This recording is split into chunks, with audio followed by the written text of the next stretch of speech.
Hello అందరికీ నమస్కారం. నేను మీ వాణి. ఇవాళ మనం ఈ వీడియోలో నాకేమవుతోంది పార్ట్ 20 వినబోతున్నాం.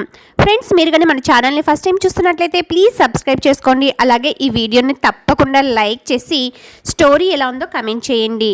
మరి ఎందుకు ఆలస్యం, స్టోరీ వినేద్దామా? ముందుగా తేరుకున్న డాక్టర్ శ్రీనివాస్, గ్రేట్ ప్రియా, చాలా చక్కగా గుర్తు చేసుకున్నావు అంటూ ఆమెను అభినందించాడు. త్రిపాఠి మాట్లాడుతూ, నీలో ఖచ్చితంగా అద్భుతమైన శక్తి ఏదో దాగి ఉంది. మిగిలిన విషయాల్లో కూడా నీకు ముందుగా సూచనలు కనబడడంతో పాటు ఆ వ్యక్తులు కూడా ఆ రోజు నీకు గుర్తుకు వచ్చి ఉంటారు. ఆ సందర్భాలు భూషణ్ గారు మీకు చెబుతారు. నువ్వు ఇలాగే ప్రయత్నించి గుర్తు తెచ్చుకో అన్నారు. తరువాత హిప్నాటిస్ట్ భూషణ్ మాట్లాడుతూ, నువ్వు హాస్టల్లో ఉండి చదువుకునేదానివి కదూ అని ప్రశ్నించాడు. అవునని చెప్పింది ప్రియా. మీ పెదనాన్న గారి ఇంటికి తరచుగా వెళ్లేదానివా అడిగాడు అతను. ప్రతి ఆదివారం వెళ్లేదాన్ని. పండుగ రోజుల్లో కూడా వాళ్ళు రమ్మని బలవంతం చేయడంతో వెళ్తూ ఉండేదాన్ని.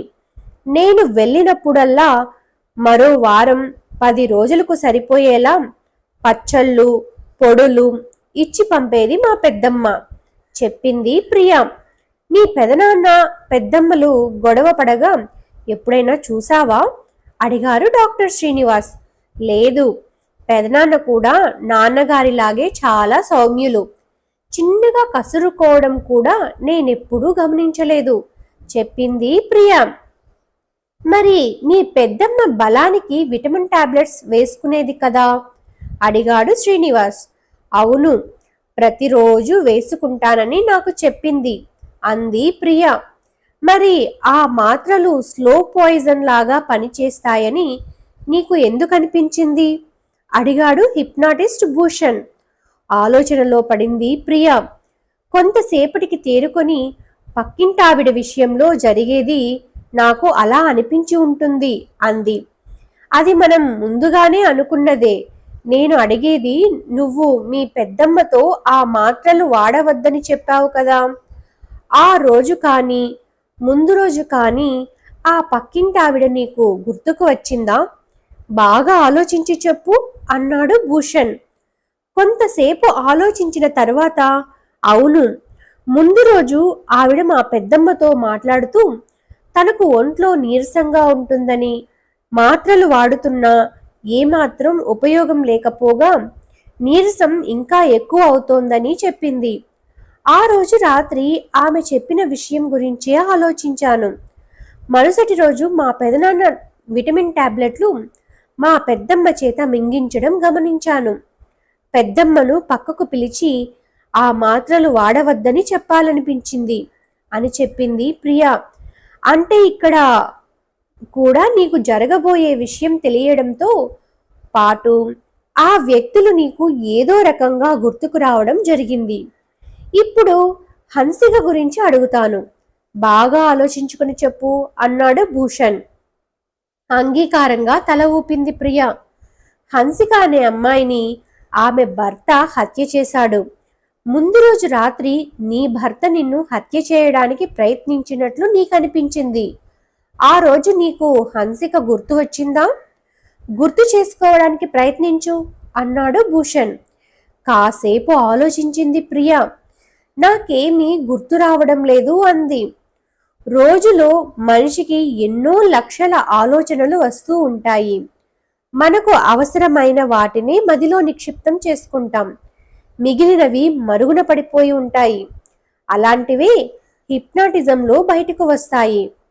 నా మాటల మీద నీకున్న నమ్మకం నీకు అన్ని విషయాలు గుర్తుకు వచ్చేలా చేస్తుంది. మరొకసారి బాగా ఆలోచించు ప్రియా అన్నాడు భూషణ్.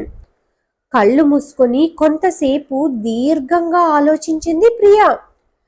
ఆమె రెప్పల మాటున గుడ్లలో కదలిక ప్రారంభమైంది. కొంతసేపటికి కళ్ళు తెరిచి ఇలా అంది, నాకిప్పుడు గుర్తుకు వస్తోంది. ఆ రోజు నాకు వాట్సాప్లో ఒక మెసేజ్ వచ్చింది. ఒక వివాహిత మృతి కేసులో భర్తపైనే అనుమానం ఉన్న పోలీసులు అతన్ని అరెస్టు చేయలేదు. ఆ విషయాన్ని ఖండిస్తూ మహిళా సంఘాలు చేసిన ప్రకటన ఫార్వర్డ్ చేయబడుతూ నాకు చేరింది. ఆ మెసేజ్ చూడగానే నాకెందుకో హఠాత్తుగా హన్సిక గుర్తుకు వచ్చింది. కానీ తను ప్రస్తుతం భర్తతో లేదు కాబట్టి ఆమె గురించి ఆలోచించాల్సిన అవసరం లేదనిపించింది. ఆ తరువాత కూడా ఆమె నుండి నా భర్త తరుణ్ మెసేజ్కి వచ్చినట్లు నాకు అతని సెల్లులో కనిపించింది. కానీ ఆ తరువాత చూస్తే అలాంటి మెసేజ్ లేదు చెప్పడం ముగించింది ప్రియా. ఖచ్చితంగా ఈమెకు జరగబోయే విషయాలు తెలుస్తున్నాయి, ఇందులో సందేహమే లేదు. అయితే అలాంటి శక్తి ఉన్నట్లు తనకు తెలియనందుకు తనకు వచ్చిన ఆలోచనలను గుర్తించుకోవడానికి ఆమె ప్రయత్నించలేదు. ఈమె మీద విస్తృతంగా పరిశోధనలు చేస్తే తనకు ఉండే అద్భుత శక్తిని వెలికి తీయవచ్చు. అయితే అందుకు ఆమె పూర్తి సహకారం ఉండాలి. ట్రాన్స్ నుండి బయటకు వచ్చాక ఆమెకు అనుమతి ఇస్తే కనీసం 1 నెల రోజుల పాటు అయినా ఆమెను ప్రతిరోజు అబ్జర్వ్ చేస్తూ ఉండాలి అన్నాడు త్రిపాఠి. ఇప్పటి వరకు వెలుగులోకి వచ్చిన సంఘటనలలో కనకారావు ప్రమేయం ఉంది. అతని గురించి ప్రియకు ముందే తెలుసా? గతంలో ఆమెకు అతనితో పరిచయం ఉందా? లేక కనకారావు వల్ల నష్టపోయిన లేదా ప్రాణాలు కోల్పోయిన వ్యక్తులు ఎవరైనా ప్రియకు తెలుసా? ప్రశ్నించండి. కనకారావు తెలుసుకోవాలనుకుంటున్నది కూడా అదే అన్నాడు డాక్టర్ శ్రీనివాస్. ప్రియ ఇంకా ట్రాన్స్లోనే ఉన్న విషయం కన్ఫర్మ్ చేసుకొని, భూషణ్, ప్రియా, కనకారావుతో నీకు ముందే పరిచయం ఉందా? అతని వల్ల నీకు ఏమైనా హాని జరిగిందా లేదా? అతని గురించి నీకు ఎవరైనా ఏదైనా చెప్పారా అని ఆమెను ప్రశ్నించాడు. తిరిగి కాసేపు తీక్షణంగా ఆలోచించింది ప్రియా. ఎంత ఆలోచించినా ఆమెకు కనకారావుతో పరిచయం కానీ విరోధం కానీ ఉన్నట్లు గుర్తుకు రాలేదు. అదే విషయాన్ని హిప్నాటిస్ట్ భూషణ్తో చెప్పింది ప్రియా. త్రిపాఠి ఒక కంక్లూజన్కి వస్తూ, తనకు తెలిసిన వాళ్ళ విషయంలో జరగబోయే ముఖ్య సంఘటనలు లేదా ప్రాణాపాయాలు ప్రియకు ముందుగా తెలుస్తున్నాయి. వాటిలో కనకారావు ప్రమేయం ఉండడం యాదృచ్ఛికం. ప్రియకు అతనితో ఇదివరకు ఏ విధమైన సమస్యలు లేవు. కనకారావు వల్ల నష్టపోయిన స్త్రీలు ఎవరూ ప్రియను ముందుగా కలువలేదు అన్నాడు. భూషణ్ మాట్లాడుతూ, ప్రపంచంలో రోజు వేళ్లలో హత్యలు, మానభంగాలు, దోపిడీలు లాంటివి జరుగుతూ ఉంటాయి. అలాంటివన్నీ ప్రియకు గుర్తుకు వస్తాయనుకోవడం పొరపాటు. అలాగని తనకు తెలియని వారికి జరగబోయే దాని గురించి ఆమెకు ఎంత మాత్రం తెలియదనుకోవడం కూడా పొరపాటే. మరొక చిన్న ప్రయత్నం చేస్తాను అంటూ ప్రియ వైపు తిరిగాడు. ప్రియ, నిన్ను ఇబ్బంది పెడుతున్నట్లు అనుకోవద్దు. 1 నెల రోజుల క్రితం చైనాలో భారీ భూకంపం వచ్చింది. వేలల్లో ప్రాణ నష్టం జరిగింది. ఆ సంఘటన గురించి ముందు రోజు నీకేమైనా తెలిసిందా అని అడిగాడు. కొంతసేపు ఆలోచించిన ప్రియ ఆ రోజు ఉదయం టీవీలో ఆ వార్త చూడగానే, ఇదేమిటి, ముందు రోజు జరిగింది కదా, మళ్ళీ ఈరోజు చూపిస్తున్నారా అనిపించింది. ఎందుకంటే 1 రోజు ముందుగానే నాకు టీవీలో ఆ వార్త చూసినట్లు అనిపించింది. ఆ విషయం తరుణ్తో చెప్పినట్లు కూడా అనిపించింది. ఇద్దరము ఆ సంఘటన గురించి మాట్లాడుకొని చాలా బాధపడ్డాం.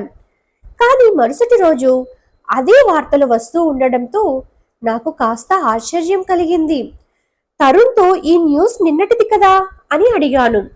లేదు ప్రియా, ఈరోజు వేకువజామునే ఈ భూకంపం సంభవించింది. రిక్టర్ స్కేలుపై 7.8 ఉండడంతో నష్టం తీవ్రంగా ఉంది అన్నాడు తరుణ్. నాకైతే రిక్టర్ స్కేలుపై 7.8 ఉందని తరుణ్ ముందు రోజు అన్నమాట బాగా గుర్తుకుంది. ఆ విషయం గురించి తరుణ్తో వాదించలేదు. కానీ నాకు మాత్రం చాలా రోజులు ఆ సందేహం అలానే ఉండిపోయింది అంది ప్రియా. ఆమె మాటలు అందరూ ఆశ్చర్యంగా వింటున్నారు. ఇంతలో వాళ్ళు ఉన్న గది తలుపు తట్టిన శబ్దం వినబడింది. డాక్టర్ శ్రీనివాస్ వెళ్ళి డోర్ ఓపెన్ చేశాడు. ఎదురుగుండా ప్రవళిక నిలబడి ఉంది. తన చేతిలో ఉన్న మొబైల్ శ్రీనివాస్కి అందిస్తూ, మీ మొబైల్ సైలెంట్ చేసి హాల్లో ఉంచి ఇక్కడికి వచ్చినట్లు ఉన్నారు. 4-5 మార్లు మొబైల్లో వైబ్రేషన్స్ రావడం చూసి తీసి చూశాను. కనకారావు పిఏ దగ్గర నుండి మిస్డ్ కాల్స్ ఉన్నాయి అంది. నేను బయటికి వచ్చి మాట్లాడతాను అన్నాడు శ్రీనివాస్. ఏం మాట్లాడాలనేది అందరం కలిసి ముందుగా డిస్కస్ చేసుకుంటే బాగుంటుంది. అందరం ఒకే సమాధానం చెబుదాం అన్నాడు భూషణ్. హిప్నాటిజం ఈరోజే ప్రారంభించాము కదా, మామూలుగా అయితే ఒక నిర్ణయానికి రావడానికి దాదాపు సిట్టింగ్స్ అవసరమవుతాయి. ఎంత కాదనుకున్నా కనీసం మరో రోజైనా పరిశీలించాల్సి ఉంటుంది. కాబట్టి మన అభిప్రాయాలు రేపు సాయంత్రం చెబుతామని అతనికి చెబుతాను అన్నాడు శ్రీనివాస్. అలాగే, ముందు అతనికి కాల్ చేసి విషయం కనుక్కోండి. నేను ఈ లోపల ప్రియను ట్రాన్స్లో నుండి బయటకు తీసుకుని వస్తాను అన్నాడు భూషణ్. త్రిపాఠితో సహా అందరూ బయటికి నడిచారు. బయటకు వెళ్ళాక కనకారావు పిఏకి కాల్ చేశాడు శ్రీనివాస్. కాల్ని కనకారావు స్వయంగా లిఫ్ట్ చేయడంతో ఆశ్చర్యపోయాడు. చూడు శ్రీనివాస్, నా మీద సిబిఐ విచారణ జరుగుతోంది కదా, దాంట్లో భాగంగానే ఇరుక్కునేలాగా ఉన్నాను. ఇలాంటి సమయంలో ఎలాంటి రిస్క్ తీసుకునే పరిస్థితిలో నేను లేను. ఆ ప్రియను లేపేస్తే నాకు ఎటువంటి రిస్క్ ఉండదు. హిప్నాటిజం అయిపోయిందా అని అడిగాడు కనకారావు.